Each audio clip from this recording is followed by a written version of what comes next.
Since you've decided my class begins when you arrive, perhaps you can solve this. Since you've decided my class begins when you arrive, perhaps you can solve this. Professor Duncan Hale said it before K.O. Briggs had fully closed the door, not quietly, not as an aside, loud, directed at the door at the room, at the 31 students who were already seated, and who had all turned to look at the 25-year-old black man in a security guard uniform, the same Navy uniform he had worn for the previous 8 hours, because his shift had ended at 6:15, and the class started at 6:30, and the bus from the Caldwell University Research Complex to the Mathematics Building took 14 minutes on a good morning, and this had not been a good morning.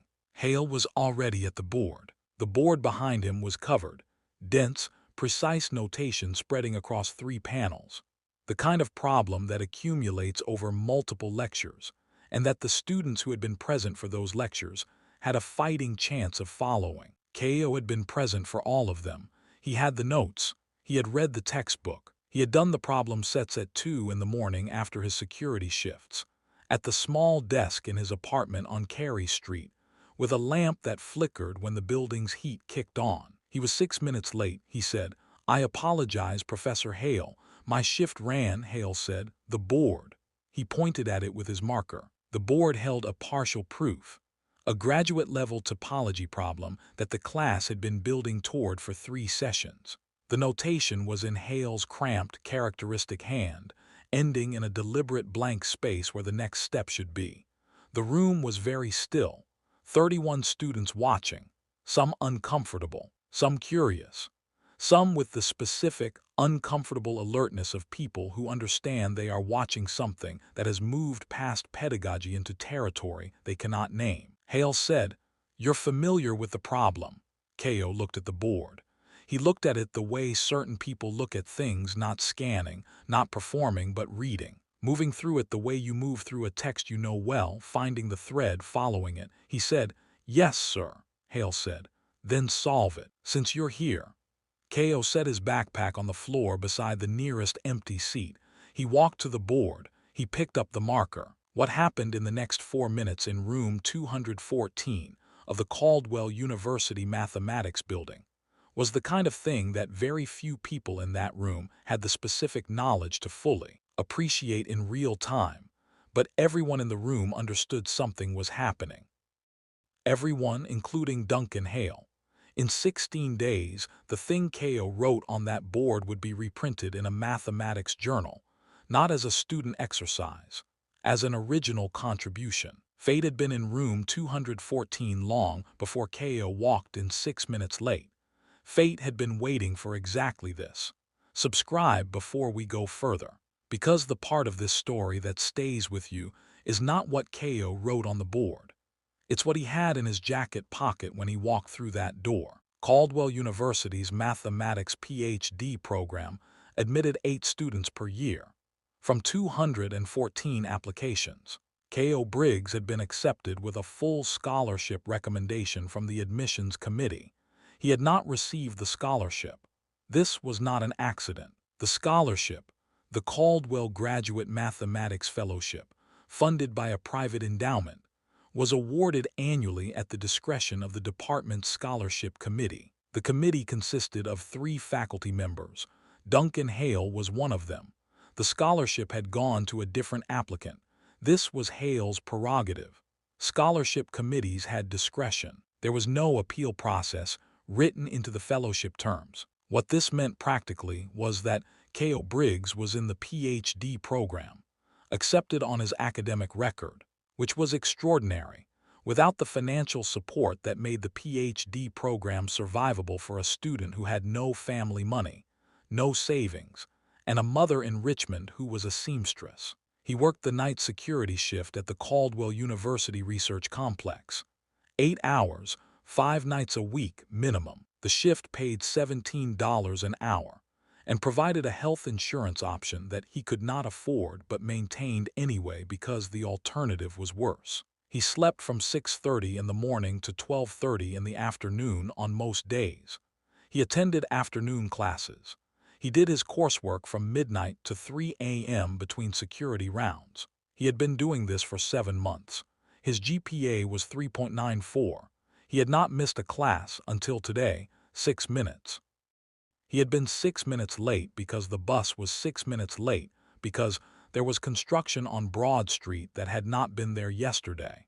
He had walked into room 214 at 6:36. And Duncan Hale had been waiting. The problem on the board was a partially completed proof of a theorem in algebraic topology.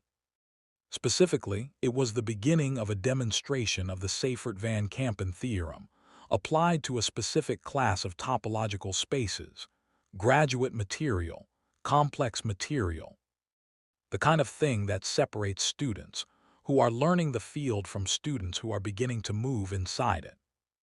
Ko stood at the board with the marker in his hand for approximately 4 seconds, not because he was uncertain, because he was deciding where to begin. He began at the exact line where Hale had stopped. His handwriting was different from Hale's, larger, slightly looser, the handwriting of someone who thinks at the same speed they write. He moved across the notation in a direction that took the class, those who could follow it, in a path that was not the one Hale had been moving toward. A different path, a more efficient one. Shorter by 2 steps. More elegant by the standards that mathematicians use the word elegant, which is the same way musicians use the word, not decorative, but structurally right. The solution that reveals the shape of the thing, rather than merely arriving at the answer. He completed the proof in 4 minutes and 12 seconds. He set the marker in the tray. He turned around. The room was quiet. Hale was looking at the board. He looked at it for a long time. Corbett Finch in the front row, 26 years old, white, the student who most often answered Hale's questions, the student whose work Hale praised most frequently. The student who had been watching the board with the specific expression of someone trying to understand something faster than understanding, is arriving, looked at his notebook. He looked back at the board, he looked at Ko, he looked back at the board, he wrote something in his notebook. Hale said, "Sit down." He said it without looking at Ko. He was still looking at the board. Ko sat down. Hale picked up the marker. He began the lecture. He did not say correct. He did not say, well done. He said nothing about what Ko had written. He simply began the lecture from the point where Ko had ended, which was itself a form of acknowledgement. Because there was no way to begin the lecture from that point, without accepting that the point was correct. In the second row from the back, Priya Nathan had been watching since Ko walked in. She was 24 years old, a first-year PhD student in applied mathematics. She had taken her phone out of her bag when Hale said asterisk, "Since you've decided my class begins when you arrive," and she had recorded what followed. Not because she planned to use it. Because she was the kind of person who understood that sometimes things need to exist in a form the room cannot later revise. She watched Ko sit down. She watched Hale begin the lecture. She put her phone in her bag. She wrote in her notebook. He solved it in 4 minutes. Hale said nothing. She underlined the last 3 words. Ruth Briggs had named her son after the Cayuga people, whose territory her great-grandmother had been born near in upstate New York. The name meant people of the Great Swamp. She had chosen it because she said she wanted him to have a name that remembered something. He had grown up in Richmond, Virginia, in a neighborhood called Church Hill, in a house that had been his grandmother's before it was his mother's. Ruth had worked as a seamstress since Ko was 3 years old. She had worked for other people's tailors, and then for herself when she saved enough for a machine and a space. And then for a small shop on 9 Mile Road that she shared with another seamstress named Gloria, who had been her friend since high school. His father had been Joseph Briggs. Joseph had been a self-taught mathematician, not in any formal sense, not with any credential, but with the specific driven, private relationship to mathematics that certain people develop when they find the field and recognize in it something that corresponds to how their mind works. He had worked as a school bus driver for 18 years. He had done mathematics at the kitchen table every evening after dinner. He had read textbooks he ordered from used bookstores. He had worked through problem sets in the margins.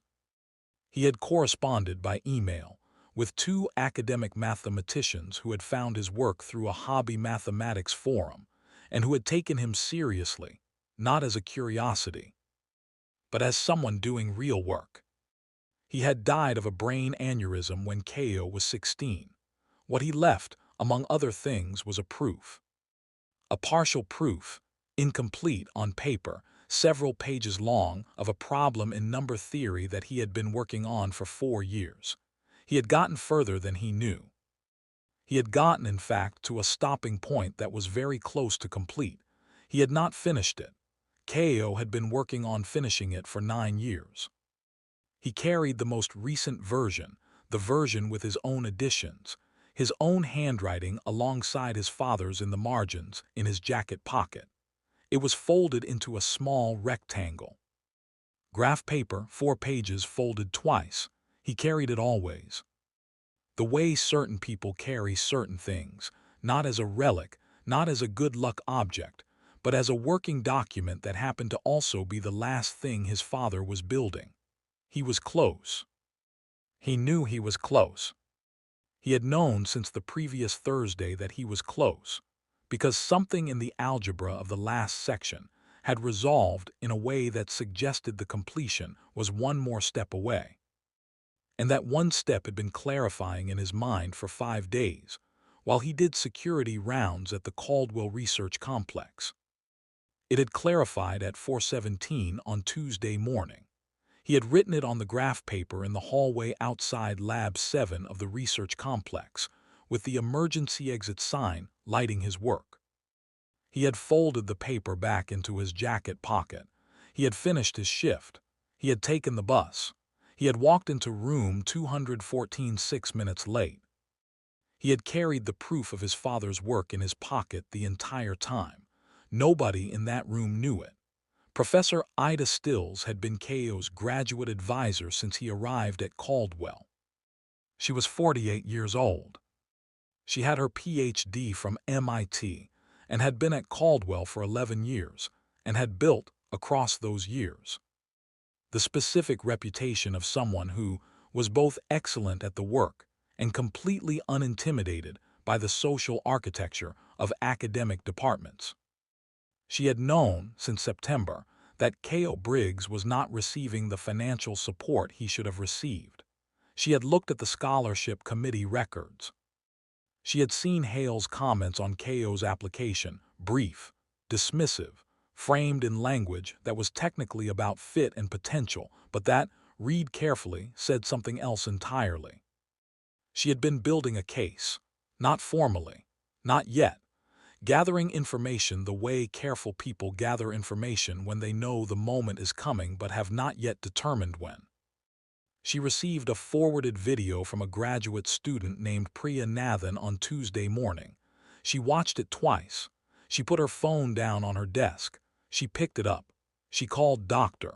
Rosalind Ake. Dr. Rosalind Ake was the chair of the mathematics department at Caldwell University.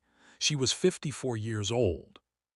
She had grown up in New Haven, Connecticut, had gone to Yale, had her doctorate from Chicago, had spent the first decade of her career in industry before returning to academia because, she said, she could do more good in a classroom than in a lab.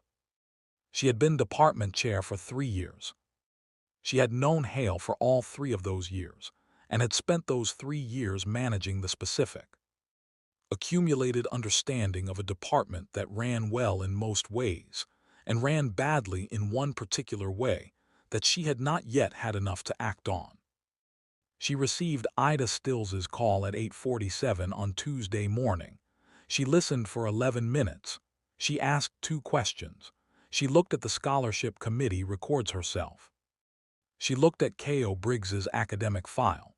She looked at a list of the 8 students admitted to the Ph.D. program in Ko's cohort and the scholarship outcomes for each. She looked at the list for 30 seconds. She put it in a folder. She put the folder in her bag. She had a different meeting to attend first. She would get to this. It would not wait long. Dr. Leonard Vance arrived at Caldwell University on Wednesday morning for a previously scheduled visiting lecture. He was 63 years old and had been the editor of the Asterisk Journal of Pure Mathematics for 14 years. He gave visiting lectures at universities occasionally, not frequently. But when the department was doing something interesting, and when the visit served both the department and the journal's interest in identifying emerging work, he was at Caldwell to give a lecture on recent advances in algebraic topology. He had a meeting with the faculty afterward. And at Ida Stills's specific request, a request she had made the previous Monday before the Tuesday incident. Based on what she had been watching for months, he had agreed to sit in on one graduate seminar before his lecture. The seminar was in room 214 with Duncan Hale at 6:30 in the morning. He arrived at 6:28. He sat in the back row. Hale had not been informed of his presence until 6:25, when Ida Stills had mentioned it in passing in the hallway. Hale had said, "Today," she had said, "he's very interested in the work you're doing. I told him this session would be particularly productive." She had smiled. She had walked away. Hale had gone into the classroom. At 6:36, K.O. Briggs had walked in, 6 minutes late. Hale had said, "Since you've decided my class begins when you arrive, perhaps you can solve this." Leonard Vance in the back row had watched everything. What Hale did not know, what he had no way of knowing, because Ida Stills had not told him, was that Leonard Vance had been corresponding with a graduate student at Caldwell University for 3 months. Not Hale's student, K.O. Briggs. It had started because K.O. had sent a query to the journal's editorial submissions address, not a submission, a question. A careful, precise, one-paragraph question about a specific problem in number theory that he said he was working on, and that he wanted to confirm was not already resolved in the existing literature. Before he continued, Vance had read the query. He had read it twice. He had written back, not through the editorial assistant, personally. He had said, "The problem you're describing was posed formally in 1972.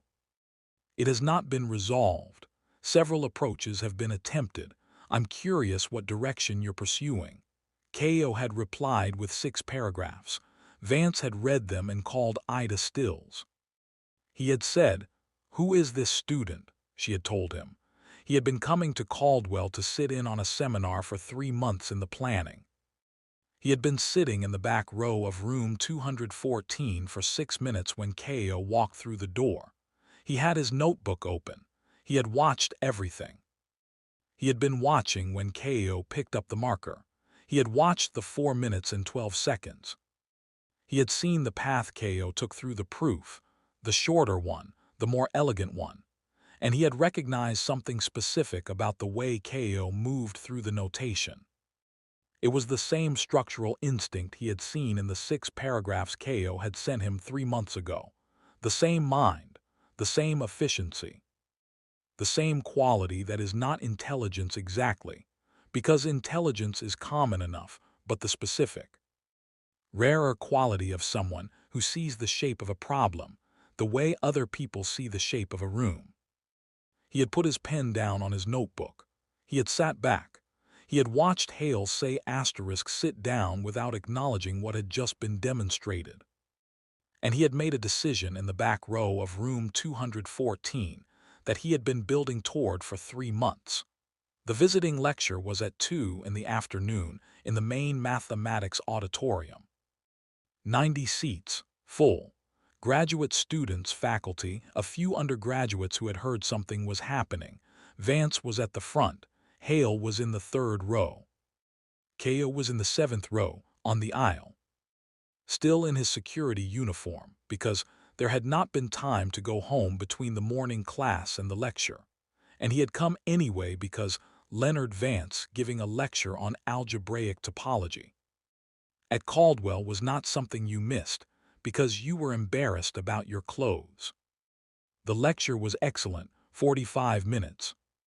Dense, precise, generous in the way that the best lectures are generous, giving the audience enough to feel the shape of the territory, even if they cannot yet map every corner of it. At the end, Vance opened the floor for questions. 3 questions came from faculty, 2 from graduate students. Then Vance looked at the 7th row. He said, "I'd like to ask a question rather than answer one if that's permitted." The room looked at him.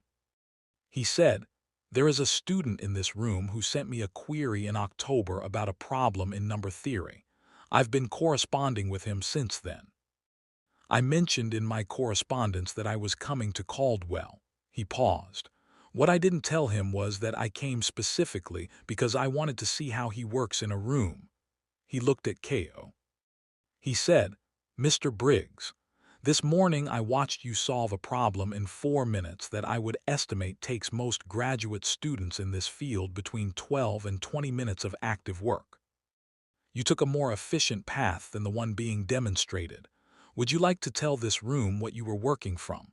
The auditorium was very quiet. Hale in the 3rd row had gone very still. Ko said, "The reading I've been doing, and some intuition I've developed from a project I've been working on independently." Vance said, "The number theory problem." Ko said, "Yes, sir." Vance said, "Where are you with it?" A pause. Ko reached into his jacket pocket. He took out the folded graph paper. He held it for a moment. 4 pages. His father's handwriting in black pen. His own additions in blue. 9 years of 2 people's work, folded twice into a rectangle small enough to carry. He said, "I believe I completed it 4 days ago. I haven't had time to fully verify the last step."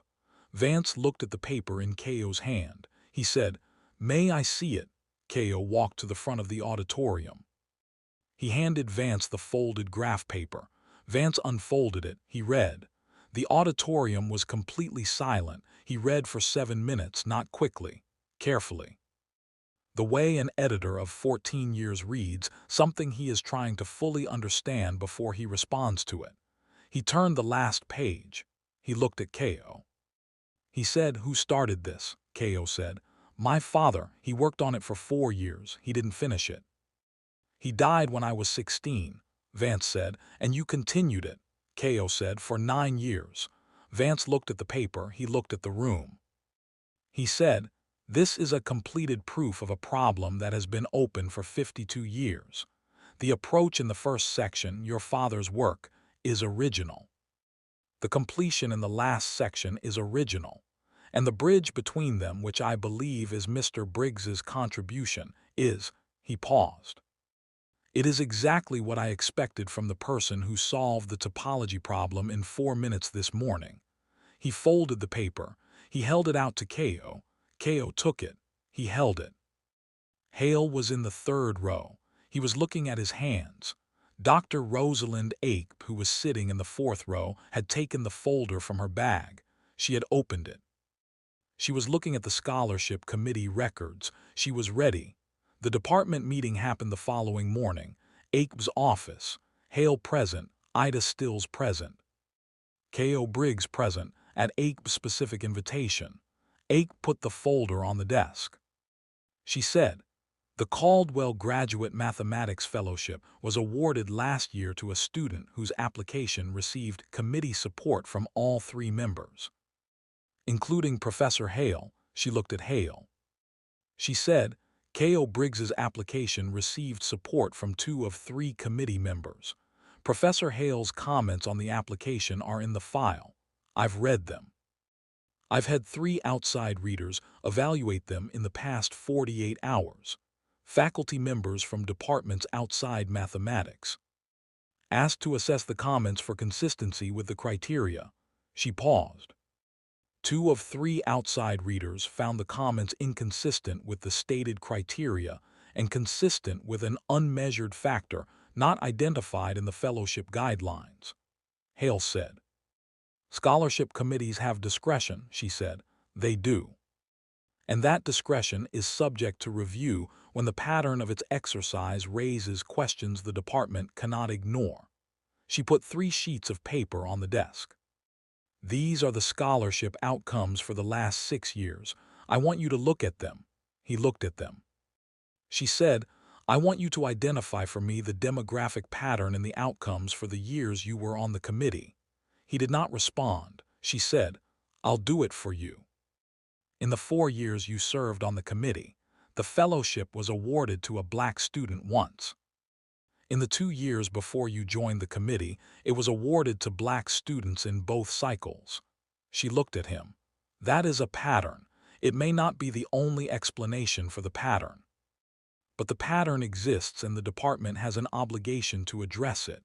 Ida Stills said, there's also the matter of yesterday morning. She put her phone on the desk. She played the video. The room watched Hale say, since you've decided my class begins when you arrive, perhaps you can solve this. The room watched Ko walk to the board. The room watched 4 minutes and 12 seconds. The room watched Hale say asterisk sit down without acknowledging the work. Ape said, Professor Hale, in 22 years of teaching, when a student solves a graduate-level problem in 4 minutes with a more efficient proof than the one you were demonstrating, what is the appropriate response? He said. She said. The appropriate response is to acknowledge it. In front of the class, because that is what we do when a student does excellent work. She looked at him. That is what we are supposed to do. The room was quiet. Hale looked at the video, which had stopped on the image of the board, Ko's handwriting in the lower half, the completed proof. The solution that Hale had accepted by lecturing from its endpoint, without saying a word about how the endpoint had been reached. He looked at it for a long time. He said, the proof was correct. Ape said, yes, it was. She looked at Ko. She said, Mr. Briggs. The department is going to conduct a full review of the fellowship committee process. Pending that review, I am recommending to the provost's office that the fellowship be awarded to you retroactively for the current academic year and the coming year, with reimbursement for the documented income loss you have sustained through alternative employment. Ko looked at her. He said, my father's proof, she said. Professor Vance has offered to work with you through the journal's editorial process. The proof will be submitted under both names. Your father's name first. He held the folded graph paper in both hands. He held it the way you hold something that has been waiting for a long time to arrive somewhere. He said his name was Joseph Briggs. She said, I know. It will be on the journal page. The proof was published 6 months later in the Asterisk Journal of Pure Mathematics. The authors listed were Joseph Briggs, Ruth, Virginia, 1958-2006. K.O.J. Briggs, Caldwell University. The journal's editorial note read, the first 4 sections of this proof were developed by the late Joseph Briggs, a self-taught mathematician and school bus driver from Richmond, Virginia, over a period of 4 years prior to his death. The completion was developed by his son over a subsequent 9-year period. Both contributions are original. The editors of this journal consider the publication of this proof to represent one of the more remarkable stories of mathematical persistence in our editorial history. Ruth Briggs read the note on her phone in her shop on 9 Mile Road. She read it twice. She put the phone face down on her work table. She picked up her fabric. She put it back down. She called Ko. He answered. She said, I read it. He said, I know. She said, it has his name. He said, first, his name is first. She said nothing for a moment. Then she said, he knew. He always said you'd finish it.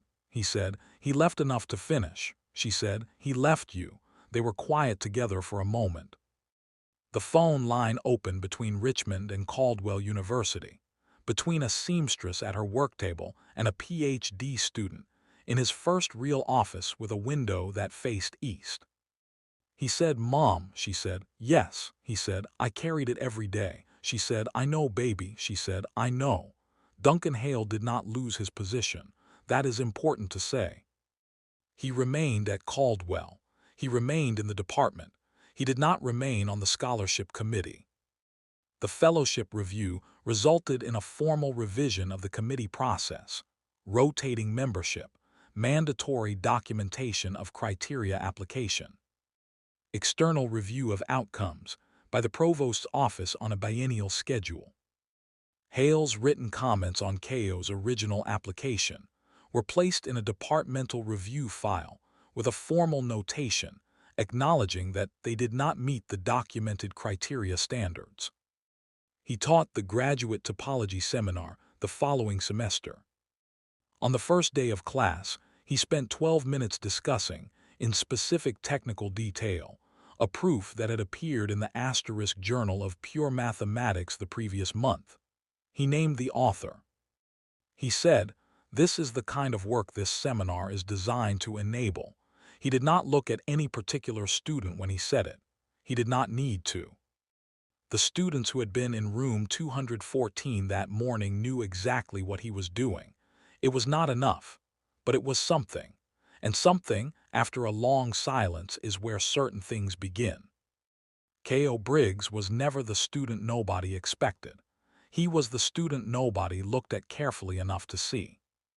He came in 6 minutes late in a security guard uniform with graph paper folded in his jacket pocket, and a proof that had been waiting 9 years, and a father's handwriting in the margins of 4 pages and a name, Joseph Briggs, that was going to end up on a journal page in the Asterisk Journal of Pure Mathematics above the name of his son.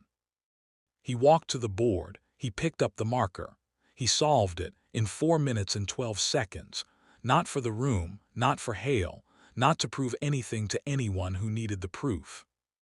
Because the problem was there and he knew the answer, and that was the entire reason he needed. That is the only reason you ever need. Subscribe.